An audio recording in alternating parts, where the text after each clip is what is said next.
Hello दोस्तों, स्वागत है आपका मेरे यूट्यूब चैनल परीक्षा प्लान में। तो कैसे हैं आप लोग? आई होप अच्छे होंगे। तो जैसा कि आप लोगों को पता है कि क्लास 6 की एनसीईआरटी की सामाजिक विज्ञान की किताब मैं पढ़ा रही हूँ। 2 चैप्टर में पढ़ा चुकी हूँ। पहला चैप्टर था पृथ्वी पर स्थानों की स्थिति और दूसरा था महासागर और महाद्वीप।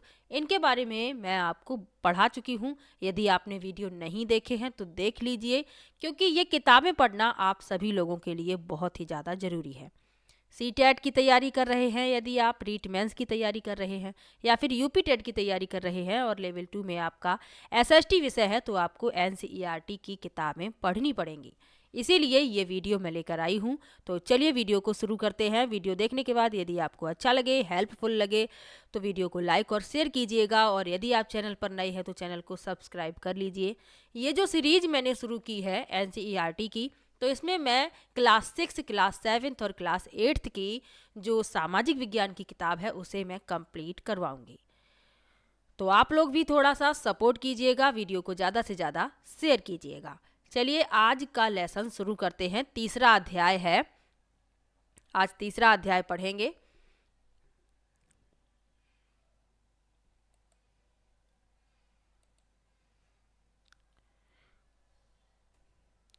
तो तीसरे अध्याय का नाम है स्थल रूप एवं जीवन। अच्छा लेसन है और नई एनसीईआरटी से मैं पढ़ा रही हूँ। जो किताबें नई हैं, चेंज हो चुकी हैं। पुरानी किताबें भी बहुत अच्छी हैं। पुरानी किताबों में क्या था कि हिस्ट्री, ज्योग्राफी और पॉलिटी की अलग अलग किताबें थीं, लेकिन अब सामाजिक विज्ञान की एक ही किताब है और इस एक ही किताब में आपको तीनों विषय पढ़ने हैं। चलिए तीसरा अध्याय शुरू करते हैं, स्थल रूप एवं जीवन।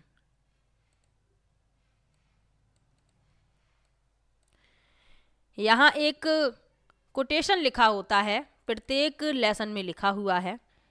क्या लिखा है? मनुष्यों के भार से मुक्त, अनेक प्रकार की ऊंचाइयों, ढलानों तथा विशाल समतल भूमि से युक्त, अनेक प्रकार की शक्तियों से संपन्न पेड़ पौधों को आधार प्रदान करती हुई हम सभी के लिए विस्तार को प्राप्त हो तथा अपनी संपन्नता को प्रदर्शित करे। पृथ्वी मेरी माता है तथा मैं उसकी संतान। ये लिया कहाँ से गया है? अथर्ववेद भूमि सूक्त। चलिए आगे बढ़ते हैं।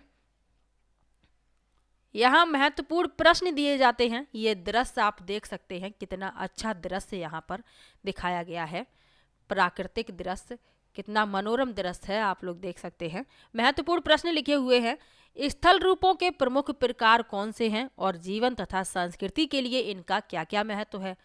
प्रत्येक स्थल रूप के साथ संबंधित जीवन की क्या चुनौतियां एवं अवसर हैं, और इन्हीं के बारे में नीचे डिटेल में बताया गया है। सबसे पहले लिखा है परिचय।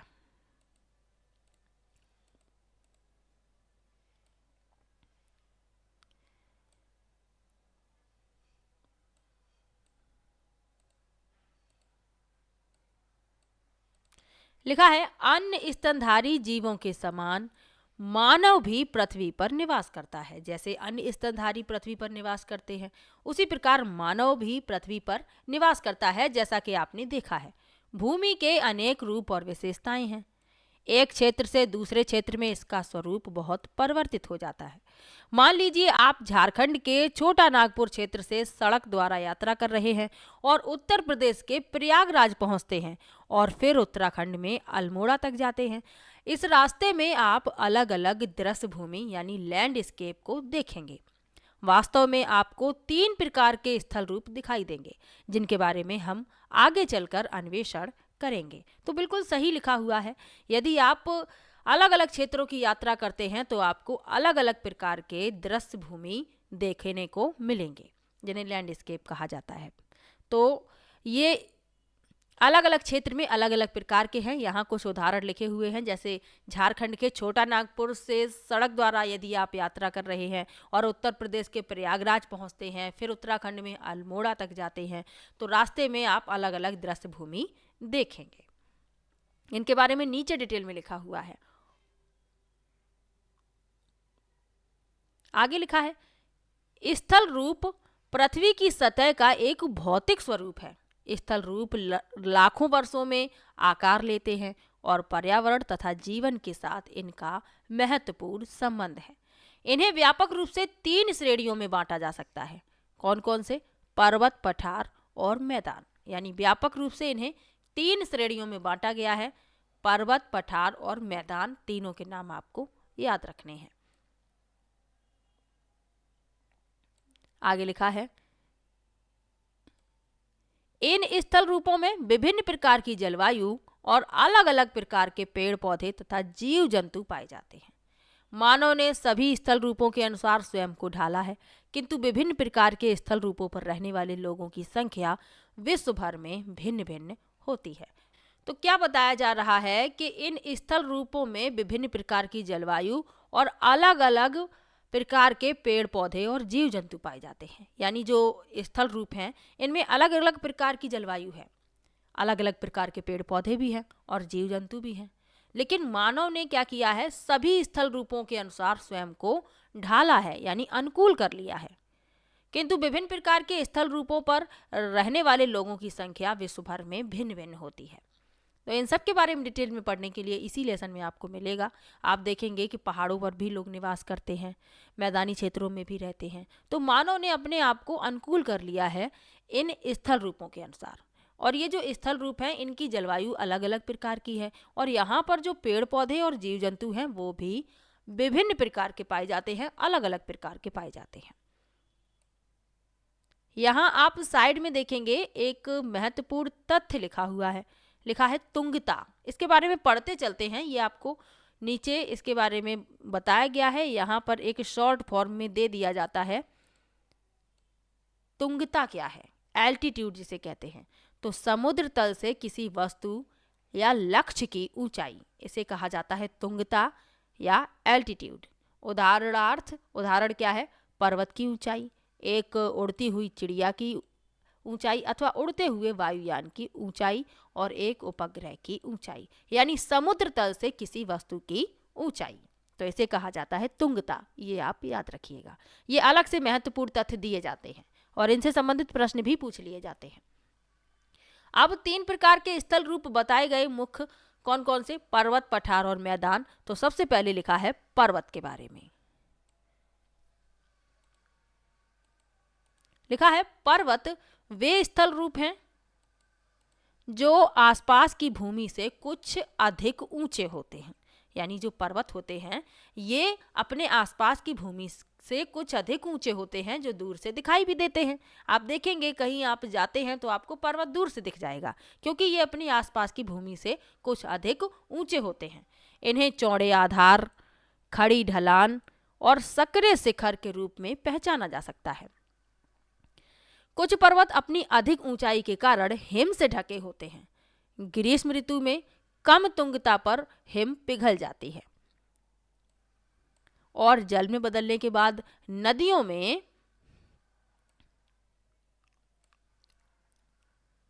पहुंचती है। बहुत अधिक ऊंचाइयों पर हिम कभी नहीं पिघलती। तो आप लोगों को जानकारी है कि ऊंचाई पर तापमान कैसा होता है? कम होता है। तो तापमान कम होगा तो बर्फ कभी नहीं पिघलेगी। और ये पर्वत जो ऊंचे होते हैं, बहुत अधिक ऊंचे होते हैं, ये पर्वत स्थायी रूप से हिम से यानी बर्फ से ढके रहते हैं। आगे लिखा है कम ऊंचाई वाले अन्य ऊंचे स्थान जहां कम खड़ी चढ़ाइयां और गोल आकार के शीर्ष होते हैं उन्हें पहाड़ी, छोटे पहाड़ या हिल कहते हैं। यानी जो कम ऊंचे होते हैं पहाड़, जो पर्वत जो हैं जिनकी ऊंचाई कम होती है और जहां खड़ी चढ़ाइयाँ और गोल आकार के शीर्ष होते हैं उन्हें कहा जाता है पहाड़ी। तो पर्वत और पहाड़ में अंतर याद रखिएगा। अब आपको एक चित्र दिखाते हैं।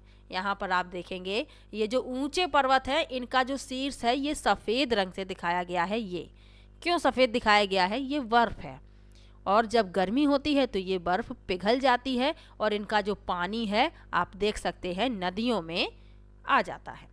लेकिन जो बहुत ऊंचे पर्वत होते हैं उनकी बर्फ कभी नहीं पिघलती है। ये भी याद रखिएगा, उनका शीर्ष हमेशा ही बर्फ से ढका रहता है। और जो कम ऊंचे पर्वत होते हैं जिनका शीर्ष गोलाकार होता है उन्हें पहाड़ कहा जाता है या छोटी पहाड़ी कहा जाता है। ये भी आपको याद रखना है। आप देखेंगे कि ये जो टॉपिक आप पढ़ रहे हैं इनसे संबंधित प्रश्न आपको जरूर मिलेंगे। अब यहाँ पर ये जो चित्र मैंने आपको दिखाया है, यहाँ क्या लिखा हुआ है, इस आरेख में 3 स्थल रूप दिए गए हैं। पृष्ठभूमि में पर्वत, इनमें से 2 को हिमाच्छादित दिखाया गया है। बाईं ओर एक पठार और आगे एक मैदान जहाँ पर्वतों से आती हुई नदी दिखाई दी गई है। तो आप देखेंगे कि इसमें पर्वत भी दिखाए गए हैं, बाईं ओर ये पठार दिखाया गया है और ये नीचे मैदान आप देख रहे हैं। तो तीनों स्थल रूप इस चित्र में दर्शाए गए हैं। अब यहाँ एक महत्वपूर्ण तथ्य फिर लिखा हुआ है, चलिए पढ़ लेते हैं। क्या लिखा है? वायुमंडल से भूमि पर किसी भी रूप में जल का गिरना वर्षा, हिमपात और ओले गिरना वर्षण के सामान्य रूप है। पूछ लिया जाता है कि वर्षण क्या है, तो वायुमंडल से भूमि पर किसी भी रूप में जल गिर रहा हो, चाहे वह पानी के रूप में गिर रहा हो, चाहे बर्फ के रूप में, ओले के रूप में, चाहे जिस रूप में गिर रहा हो, चाहे हिमपात हो रहा हो, तो वह क्या है? वर्षण के सामान्य रूप होते हैं। अब एक यहाँ पर एक तथ्य और है, क्या है? चलिए पढ़ते हैं। हिम क्या है? हिम क्या है? हिम बर्फ होती है। आप साधारण शब्दों में इसका अर्थ निकालते हैं कि हिम क्या है? बर्फ है। यदि आप हिमालयी क्षेत्र जैसे कि कश्मीर, लद्दाख, हिमाचल प्रदेश, उत्तराखंड, सिक्किम, अरुणाचल प्रदेश आदि में नहीं रहते हैं, तो संभव है कि आपने हिम नहीं देखी होगी। शेष भारत में अधिकांश वर्षण वर्षा और ओले के रूप में होती है। तो आप लोग कमेंट कीजिएगा कि आप लोग जिस क्षेत्र में हैं, क्या कभी वहाँ पर हिमपात हुआ है? क्या आपने हिम देखी है कभी? कमेंट जरूर कीजिएगा। तो जहाँ पर हिमपात होता है वो क्षेत्र कौन कौन से हैं? कश्मीर है, लद्दाख है, हिमाचल प्रदेश है, उत्तराखंड है, सिक्किम है, अरुणाचल प्रदेश है। इन क्षेत्रों में हिमपात होता है। तो जो लोग इस क्षेत्र में रहते हैं उन्होंने हिमपात देखा होगा, और जो इस क्षेत्र में नहीं रहते हैं वहाँ पर अधिकांश जो वर्षण है वो वर्षा और ओले के रूप में होती है, यानी पानी बरसता है और कभी कभी वहाँ पर ओले गिरते हैं। बहुत ऊंचे स्थानों पर यदि काफ़ी ठंडक है तो वहाँ हिम गिरेगी और वहाँ पर हिम का एक नर्म और सुंदर आवरण बन जाएगा। हिम और ओले का गिरना वास्तव में जल का ठोस रूप में गिरना है, यानी हिम क्या है?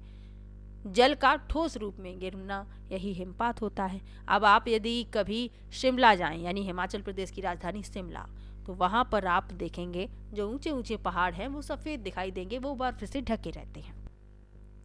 तो लोग जाते हैं देखने के लिए, जो पर्यटक होते हैं वो हिमपात देखने के लिए ही जाते हैं। कश्मीर में भी इस तरीके से आप हिमपात देख सकते हैं, हिमाचल प्रदेश में, लद्दाख में भी। तो यहाँ जितने क्षेत्र लिखे हुए हैं यहाँ पर हिमपात होता है। यहाँ आप एक दृश्य भी देख सकते हैं, ये है एवरेस्ट गिरिशृंग। ये है अकोंकागुआ गिरिशृंग, ये वाला। अब ये सफ़ेद सफ़ेद क्यों है? बर्फ से ढके हुए हैं। ये किलिमंजारो यहाँ पर दिखाया गया है, गिरिशृंग किलिमंजारो। ये ब्लॉक गिरिशृंग, ये ऊंचे पर्वत हैं, बर्फ से ढके हुए हैं। ये कंचनजंगा यहाँ पर ये दर्शाया गया है। ये अनाईमुडी यहाँ पर दर्शाया गया है। तो ये विश्व के 6 पर्वतों के चित्र दिखाए गए हैं, इनके नाम याद रखिएगा। ये एवरेस्ट यहाँ पर दिखाया गया है, ये अकोंकागुआ, ये किलिमंजारो, ये ब्लॉक, ये कंचनजंगा और ये अनाईमुडी। लिखा है विश्व के अधिकांश पर्वतों को पर्वत श्रृंखलाओं के रूप में वर्गीकृत किया जाता है, क्योंकि कोई एक पर्वत नहीं है, पर्वतों की श्रृंखला है। जैसे एशिया में हिमालय, यूरोप में आल्प्स तथा दक्षिणी अमेरिका में एंडीज। इनमें से कुछ श्रृंखलाएं हजारों किलोमीटर तक फैली हैं, यानी कुछ पर्वत श्रृंखलाएं कैसी हैं? हजारों किलोमीटर तक फैली हुई हैं।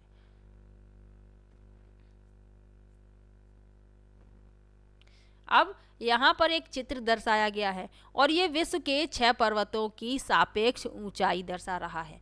ये रेखा चित्र है, ये यहाँ पर ऊंचाई लिखी हुई है, तो आप देख सकते हैं कि किस पर्वत की ऊंचाई कितनी है। ये सारे पर्वत, जो 6 पर्वतों के चित्र ऊपर अलग अलग छपे हुए थे, वो यहाँ पर एक साथ छपे हुए हैं। अब यहाँ पर इनके बारे में लिखा भी है।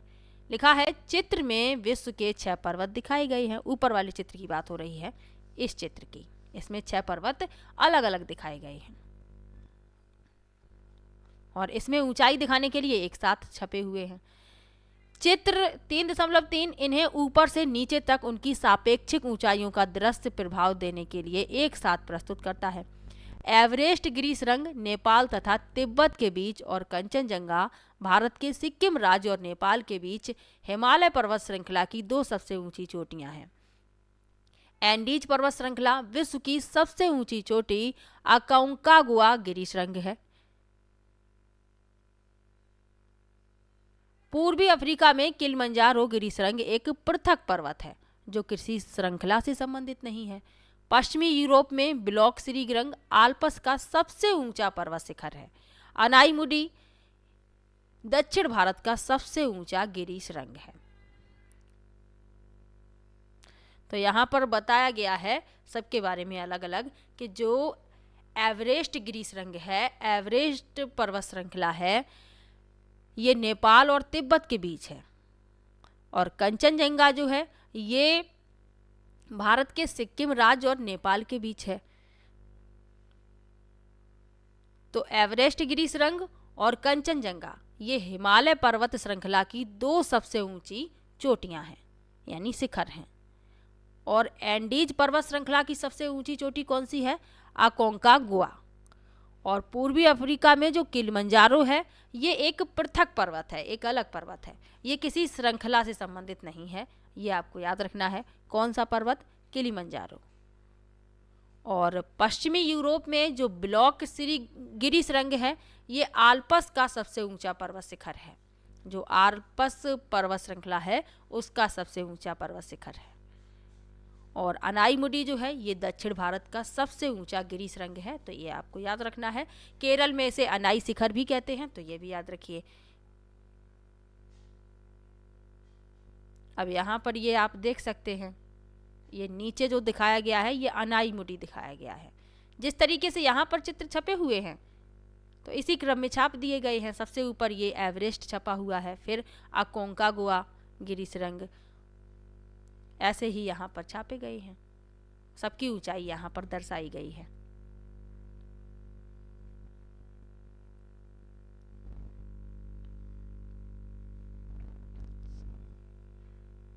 चलिए आगे बढ़ते हैं।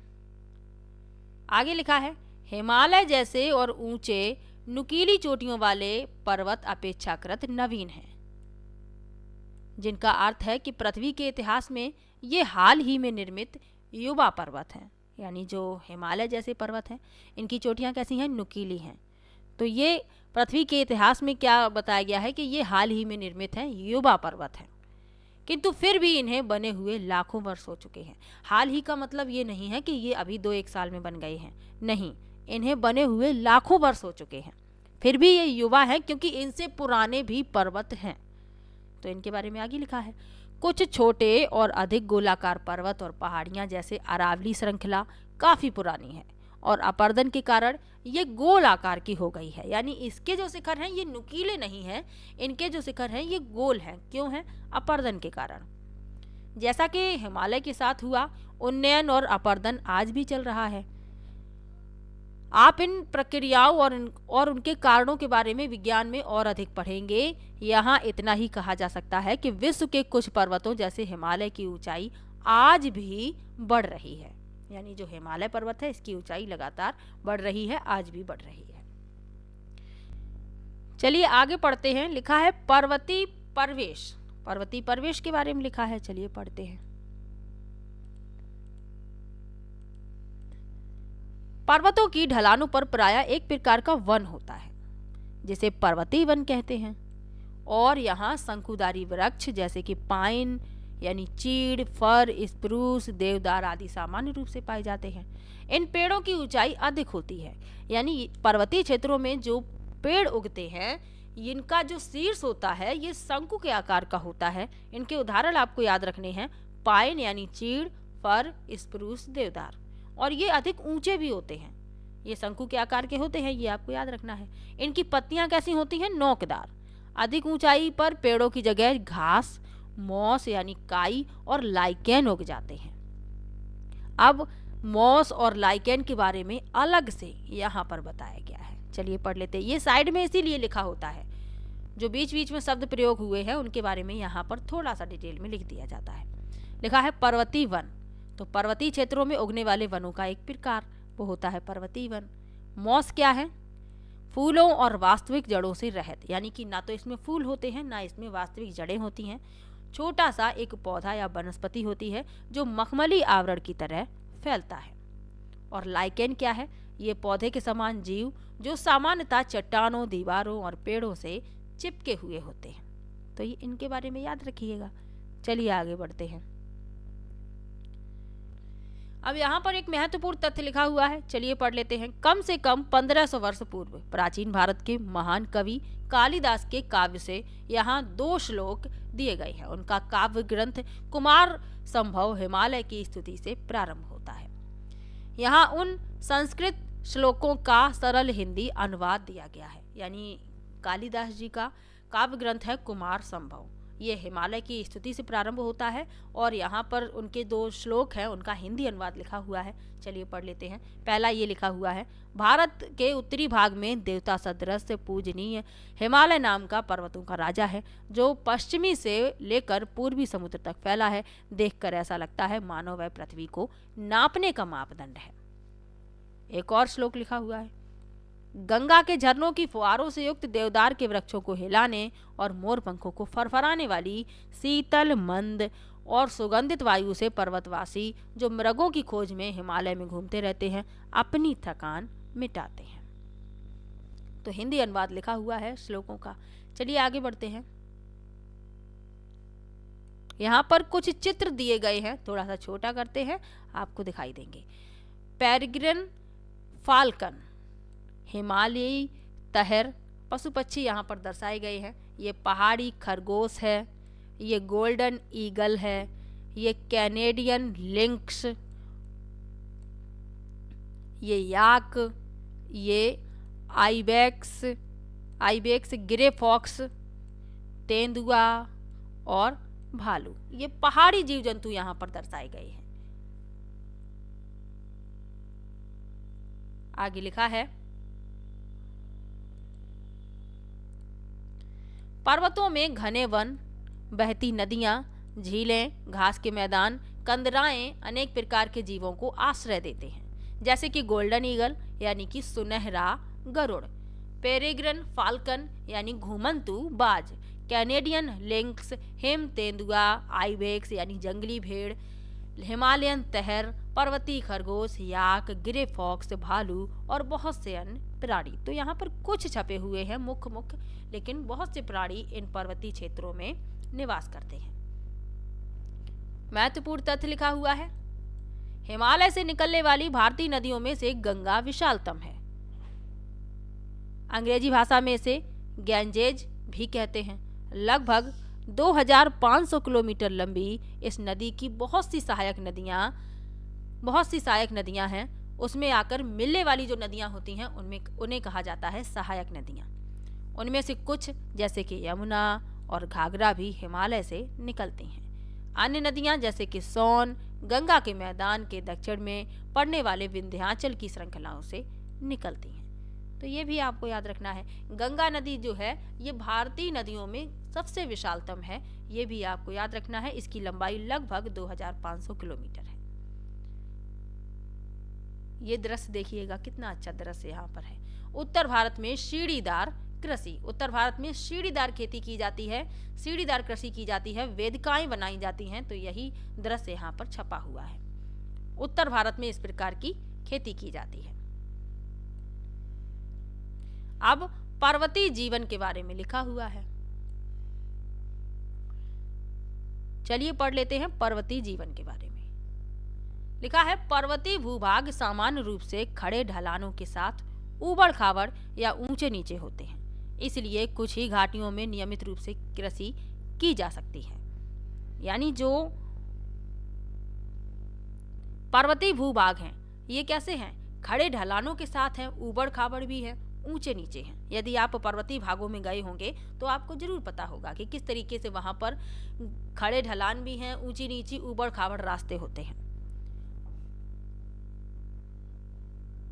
तो कुछ ही घाटियां ऐसी हैं जिनमें नियमित रूप से कृषि की जाती है। आगे लिखा है, ढलानों पर वेदिका कृषि अर्थात ढलान की भूमि को काटकर सीढ़ी नुमा स्थान पर कृषि करना एक प्रचलित प्रथा है। यानी ढलान को काटकर वेदिका बनाई जाती है, वेदिका कृषि जिसे कहा जाता है, सीढ़ियां जैसी बना ली जाती हैं और उन्हीं पर खेती की जाती है। विश्व भर के अनेक पर्वतीय क्षेत्रों में कृषि की जगह पशुपालन को अधिक महत्व दिया जाता है, क्योंकि जगह नहीं है कृषि के लिए, कृषि करने के लिए पर्याप्त रूप से जगह तो है लेकिन ऊबड़ खाबड़ है। तो कुछ ही घाटियों में नियमित कृषि की जा सकती है। इसीलिए जो अन्य पर्वतीय क्षेत्र हैं जहां कृषि कार्य नहीं किया जा सकता है तो वहां पर लोग पशुपालन को अधिक महत्व देते हैं। आगे लिखा है, पर्यटन पर्वतीय लोगों के लिए आय का महत्वपूर्ण साधन है। पर्वतों की स्वच्छ हवा और मनोरम प्राकृतिक दृश्य सभी पर्यटकों को आकर्षित करते हैं। कुछ पर्यटक पर्वतों पर साहसिक खेलों के लिए भी जाते हैं, जैसे स्कीइंग, हाइकिंग, पर्वतारोहण और पैराग्लाइडिंग। अनेक शताब्दियों से लोग पवित्र स्थलों की तीर्थ यात्रा पर जाने के लिए पर्वतों की यात्राएं करते हैं, परंतु बहुत सारे पर्यटकों के एक साथ आने से पर्वतों के पर्यावरण पर दबाव पड़ता है। प्रायः इनमें सही संतुलन बनाए रखना कठिन हो जाता है। तो लोग पर्वतों पर जाते हैं घूमने के लिए, प्राकृतिक दृश्य को देखने के लिए, लेकिन यदि बहुत सारे पर्यटक एक साथ जाते हैं तो वहां पर जो पर्यावरण है उस पर भी प्रभाव पड़ता है। तो ये संतुलन बनाए रखा जाता है और इस संतुलन को बनाए रखना कठिन भी हो जाता है कभी कभी, तो ये भी याद रखिएगा। और जो पर्वतीय लोग हैं उनके आय का प्रमुख साधन पर्यटन ही है। जो लोग वहां पर जाते हैं, वहां पर घूमने के लिए जाते हैं, तो जो पर्वतीय लोग हैं वहां पर अपनी दुकानें भी, कुछ लोग दुकानें भी लगाते हैं और भी कई उनके साधन हैं, सामान बेचते हैं, हाथों से बनी चीजें बेचते हैं, तो यही उनके आय का साधन होता है। अब यहाँ कुछ जो शब्द प्रयोग हुए हैं उनके बारे में लिखा हुआ है। भूभाग क्या होता है? भौतिक आकृतियों की दृष्टि से भूमि का एक खंड। और घाटी क्या है? पहाड़ों के बीच का एक निचला क्षेत्र जिसमें प्रायः नदी अथवा जलधारा बहती है। तो पहाड़ों के बीच का क्षेत्र होता है घाटी, जिसमें नदी या जलधारा बहती है। चलिए आगे बढ़ते हैं। महत्वपूर्ण तथ्य, इसको तो छोड़ना ही नहीं है। जहां लिखा है ध्यान रखें, ये इसीलिए लिखा है ध्यान रखें कि ये आपके लिए महत्वपूर्ण है।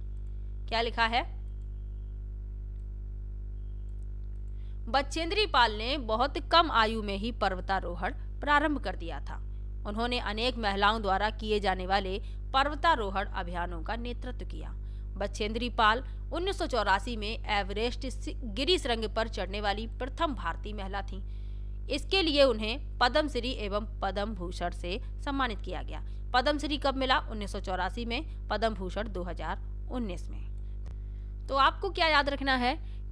यदि आपसे पूछ लिया जाए कि माउंट एवरेस्ट पर चढ़ने वाली प्रथम भारतीय महिला कौन है, तो आपको याद रखना है बचेंद्री पाल। चलिए आगे बढ़ते हैं। लिखा है, अरुणिमा सिन्हा जब 22 वर्ष की थीं, तब दुर्घटना में उन्होंने अपना एक पैर गंवा दिया। बचेंद्री पाल के प्रोत्साहन एवं प्रशिक्षण से 2013 में उन्होंने एवरेस्ट गिरी सुरंग पर चढ़ाई की। इसके बाद उन्होंने अंटार्कटिका के विल्सन गिरी सुरंग सहित सभी महाद्वीपों की सबसे ऊंची चोटियों पर भी चढ़ाई की। इन उपलब्धियों के लिए उन्हें 2015 में पद्मश्री से सम्मानित किया गया। तो इन्होंने अपना एक पैर गंवा दिया था, फिर भी इनका साहस कम नहीं हुआ। इन्होंने माउंट एवरेस्ट पर भी चढ़ाई की और अंटार्कटिका के विल्सन गिरी सुरंग सहित सभी महाद्वीपों की सबसे ऊंची चोटियों पर भी चढ़ाई की। तो 2015 में इन्हें पद्मश्री से सम्मानित किया गया था, ये भी आपको याद रखना है।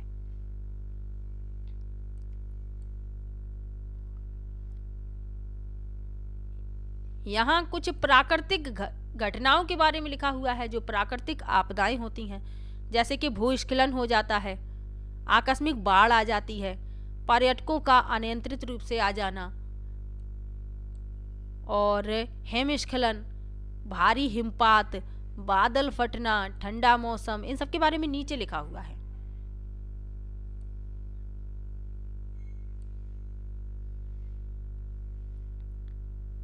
चित्र में नीचे क्या लिखा है, पर्वतीय जीवन के कई सकारात्मक पक्ष हैं, जैसे कि शुद्ध वायु, मनोरम दृश्य आदि।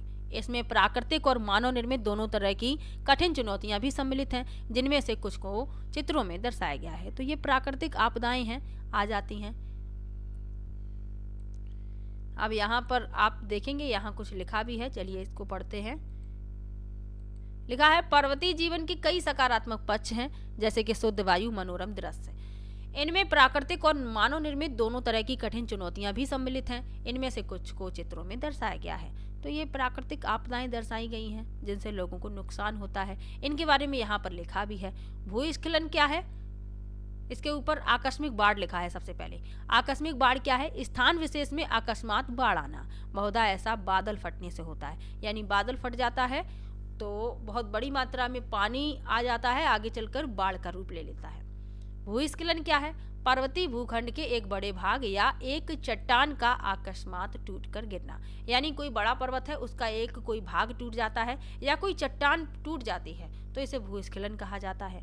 हिमस्खलन क्या है, एवलांस जिसे कहते हैं, तो पर्वत से अकस्मात हिम का गिरना, हिमपात अथवा चट्टानें टूटकर गिरना। ऐसा प्रायः तब होता है जब हिम का पिघलना आरंभ होता है। तो जो पर्वतों पर हिम बड़ी मात्रा में जमी होती है, बर्फ, वो अचानक से पिघलकर नीचे गिर जाती है, इसे ही हिमस्खलन कहा जाता है।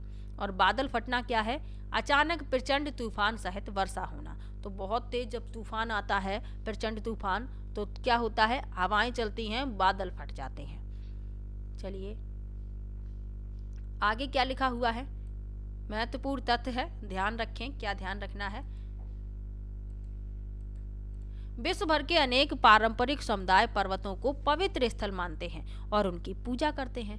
एवरेस्ट गिरिशृंग विश्व का सबसे ऊंचा पर्वत शिखर है, जिसकी ऊंचाई 8,849 मीटर है और इसके अनेक नाम हैं। तिब्बती लोग इसे चोमोलुंगमा कहते हैं, जिसका अर्थ है जगत जननी। अब आपसे यदि प्रश्न पूछ लिया जाए कि तिब्बती लोग माउंट एवरेस्ट को किस नाम से पुकारते हैं, तो आपको याद रखना है चोमोलुंगमा,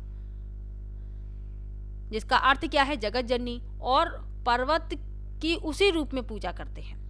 नेपाल निवासी इसे सागर माथा कहते हैं, जिसका अर्थ है आकाश की देवी।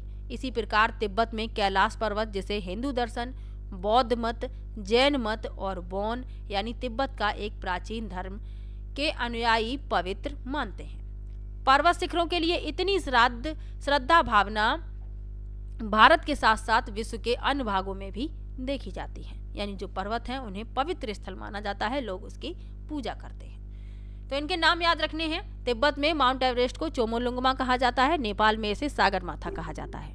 चलिए आगे बढ़ते हैं। पर्वतों के बारे में आपको बता दिया है। अब लिखा है पठार के बारे में।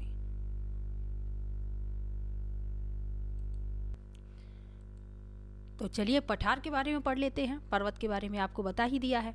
तो पठार क्या है, एक ऐसी स्थलाकृति जो आसपास की भूमि से उठी होती है और प्रायः इसकी सतह कैसी होती है, चपटी होती है। इसके कुछ पार्श्व सीधी ढलान वाले होते हैं।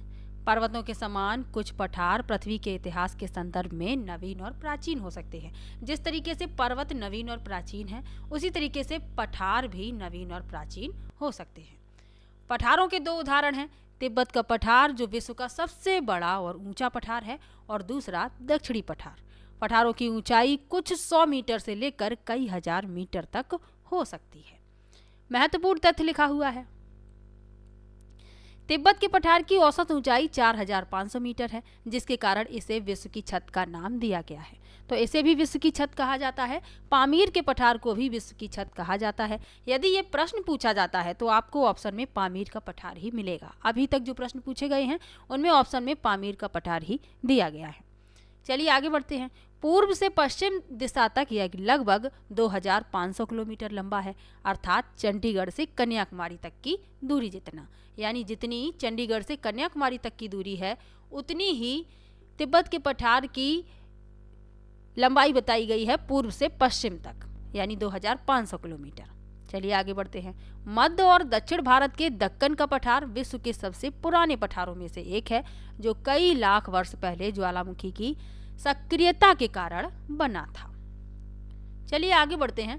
पर्वतों की तरह पठारों में खनिजों का प्रचुर मात्रा में जमाव देखने को मिलता है। इस कारण इन्हें खनिजों का भंडार गृह भी कहा जाता है। परिणाम स्वरूप पठारों में खनन मुख्य गतिविधि है, जहां विश्व की सबसे बड़ी खानें पाई जाती हैं। उदाहरणतया पूर्वी अफ्रीका का पठार सोने और हीरे के खनन के लिए प्रसिद्ध है। तो ये आपको याद रखना है, पूर्वी अफ्रीका का जो पठार है इसमें सोना और हीरा बड़ी मात्रा में निकाला जाता है।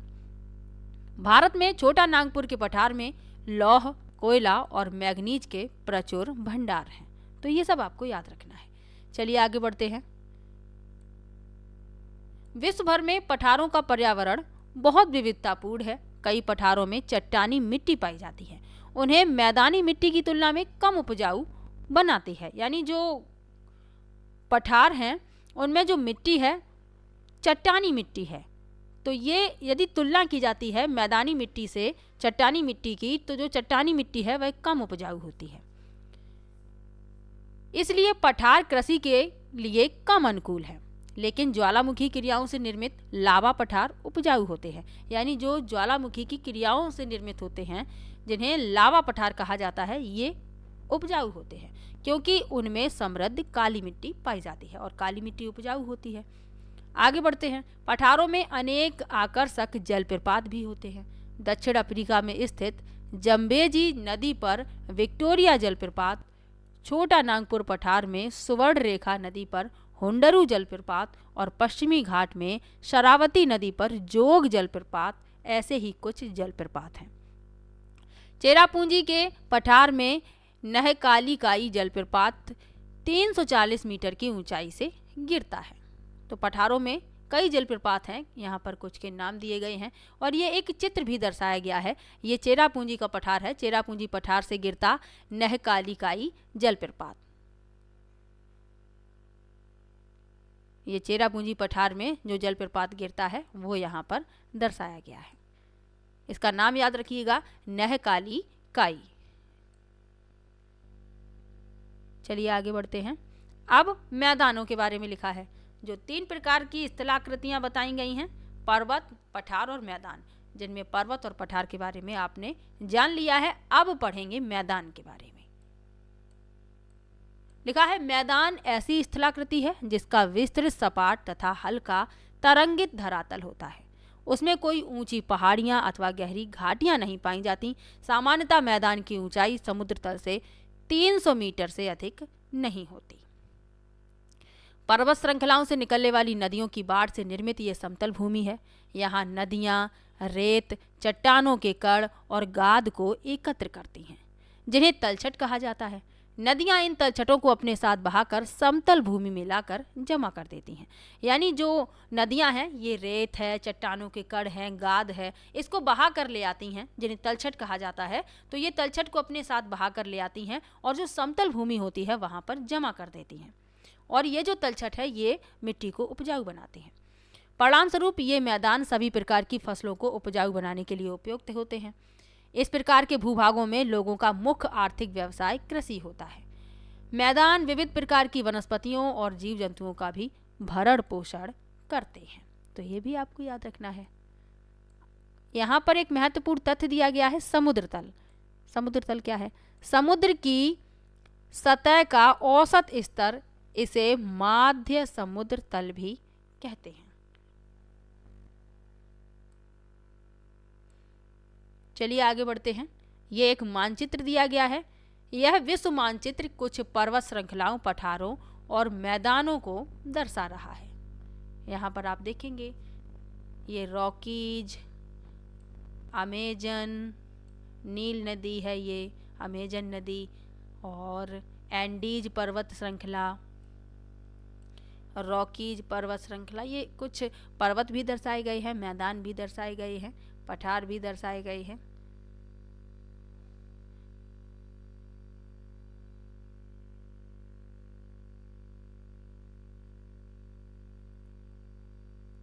यहाँ एक ये चित्र दिया गया है।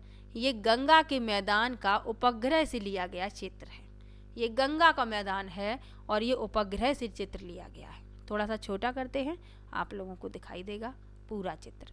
ये अब मैदानी जीवन के बारे में लिखा है कि मैदानी जीवन कैसा है। जो लोग मैदान में निवास करते हैं। लिखा है हजारों वर्ष पहले आरंभिक सभ्यताएं नदियों के उपजाऊ मैदानों के आसपास विकसित हुई थीं।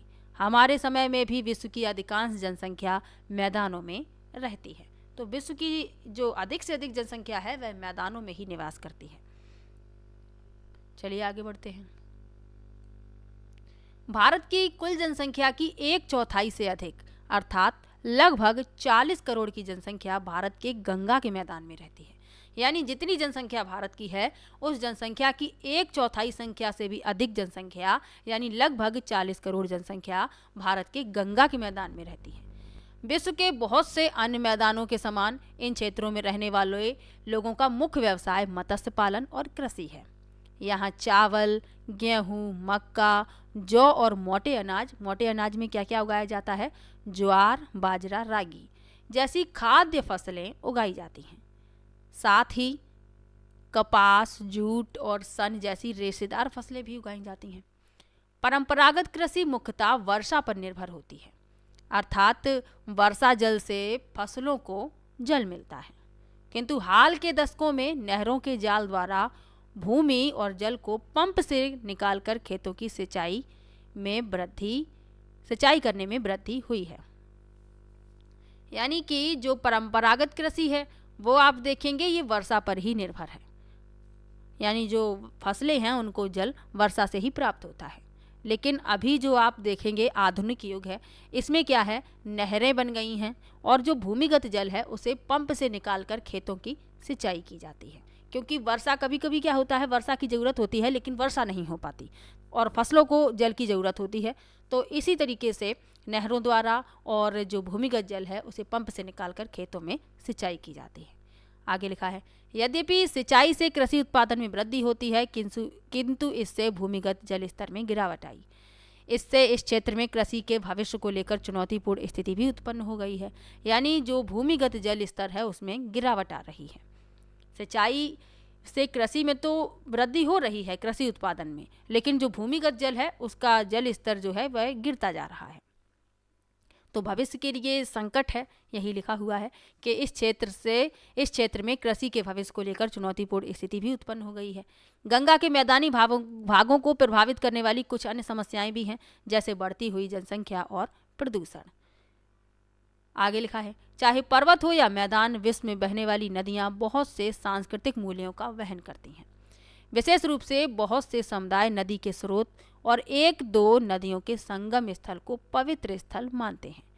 भारत में इन स्थानों पर बहुत से त्योहार, समारोह और धार्मिक कृत्य किए जाते हैं। तो जो संगम स्थल होते हैं वहाँ पर समारोह भी होते हैं, मेले भी लगाए जाते हैं। मैदान में हल्की ढलान होती है अतः वहाँ नदी में नौका संचालन सुगम होता है और इससे बहुत सी आर्थिक गतिविधियों को भी सहायता मिलती है। पहले लोग एक स्थान से दूसरे स्थान पर जाने के लिए नदी मार्ग का ही व्यापक रूप से प्रयोग करते थे।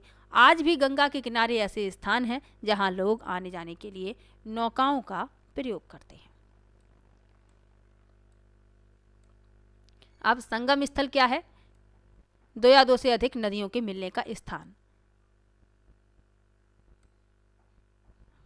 जैसे कि एक अच्छा उदाहरण है प्रयागराज। यहाँ पर मेले का आयोजन हुआ था, कुंभ मेले का होता है और भारत में 4 जगह कुंभ मेले का आयोजन किया जाता है। कहाँ कहाँ किया जाता है आप लोग कमेंट बॉक्स में ज़रूर लिखिएगा। प्रयागराज में गंगा, यमुना और सरस्वती का संगम स्थल है और वहीं पर मेले का आयोजन किया जाता है।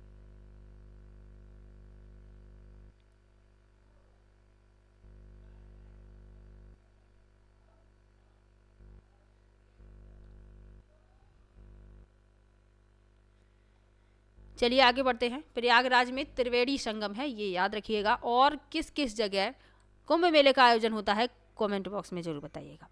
यहाँ पर गंगा नदी में नौका परिवहन का एक दृश्य दिखाया गया है, आप लोग देख सकते हैं ये। चलिए आगे बढ़ते हैं। लिखा है इस अध्याय में हमने पूरी पृथ्वी के 3 प्रमुख स्थल रूपों के बारे में समझा, परंतु इसका स्वरूप जटिल है और विशेषज्ञ प्रायः कुछ और स्थल रूपों के बारे में भी बताते हैं। इनमें से एक स्थल रूप मरुस्थल है। यदा कदा वर्षा प्राप्त करने वाले मरुस्थल व्यापक व दूर दूर तक शुष्कता का फैलाव लिए होते हैं उनके वनस्पति जगत और प्राणी जगत विलक्षण ही होते हैं।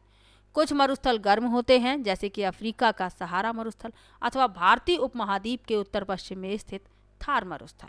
यानी जो यहाँ पर 3 स्थलाकृति बताई गई हैं, इसके अलावा भी स्थलाकृति हैं, जिसमें से एक है मरुस्थल। मरुस्थल जो होते हैं इनमें शुष्कता होती है, इनमें वनस्पति भी बहुत ही कम मात्रा में होती है। और कुछ मरुस्थल गर्म होते हैं। गर्म मरुस्थल में उदाहरण दिया गया है अफ्रीका का सहारा मरुस्थल और भारतीय उपमहाद्वीप के उत्तर पश्चिम में स्थित थार मरुस्थल। और कुछ मरुस्थल ठंडे होते हैं, जैसे एशिया का गोबी मरुस्थल। कुछ विशेषज्ञ अंटार्कटिक महाद्वीप को भी मरुस्थल मानते हैं। जीवन जीने की कठिन परिस्थितियों के उपरांत भी लोगों ने अधिकांश मरुस्थलों के पर्यावरण के अनुसार अपने आप को ढाल लिया है। भारत के थार मरुस्थल में रहने वाले समुदाय अथवा समय समय पर वहां से जाने वाले लोग मरुस्थल में गए और सुनाए जाने वाले लोकगीतों और किंवदंतियों या दंत कथाओं जैसी समृद्ध सांस्कृतिक धरोहर को संजो कर रखते हैं। मानव ने जिस प्रकार सभी स्थलाकृतियों में विभिन्न प्रकार से अपने घर बनाए हैं, वह हमारे अनुकूलन अर्थात स्थिति के अनुसार स्वयं को ढाल लेने और लचीलेपन का साक्षी है। यानी मानव ने जो मरुस्थल हैं वहाँ पर भी मानव निवास करते हैं, वहाँ पर भी उन्होंने अपने आप को अनुकूल कर लिया है वहाँ की परिस्थितियों के अनुसार। यहाँ एक महत्वपूर्ण तथ्य लिखा है लचीलापन, यानी रेजिलियंस, चुनौतियों और कठिनाइयों का सामना करना अथवा उनके अनुसार ढलने की क्षमता। आगे बढ़ते हैं। प्राचीन तमिल संगम कविता की 5 टिनें 5 दृश्य भूमि हैं, जो कुछ विशिष्ट देवताओं, जीवन शैलियों, मनोदशाओं अथवा भावनाओं से जुड़ी हैं। यह तालिका केवल 5 दृश्य भूमियों की विशेषताओं और प्रत्येक में मुख्य मानव व्यवसायों को सूचीबद्ध करता है। टिनें हैं कुरंजी दृश्य भूमि, पर्वतीय क्षेत्र, मुख्य व्यवसाय क्या है? आखेट और संग्रह। टिनें मुल्लाई घास के मैदान और वन, मुख्य व्यवसाय पशुपालन। मरुदम उपजाऊ कृषि के मैदान, दृश्य भूमि क्या है? उपजाऊ कृषि के मैदान और मुख्य व्यवसाय है कृषि। टिनें दी गई है नैदल दृश्य भूमि, तटीय क्षेत्र और मुख्य व्यवसाय मत्स्य पालन और समुद्री यात्रा। और पाले शुष्क मरुस्थल जैसे प्रदेश, घुमंतु और युद्धरथ। अभी तक हमने जिन स्थल रूपों को देखा उनकी अपेक्षा ये 5 टिनें भिन्न प्रकार का वर्गीकरण है, परंतु ये विविधता वाले प्रदेशों और उनकी विशेषताओं के प्रति गहन जागरूकता को दिखाते हैं। ये हमारे और पर्यावरण के बीच गहन संबंध को भी दर्शाते हैं। आपको टिनें के विवरण को याद रखने की आवश्यकता नहीं है, परंतु उससे प्रतिबिंबित अवधारणाओं को समझने की आवश्यकता है।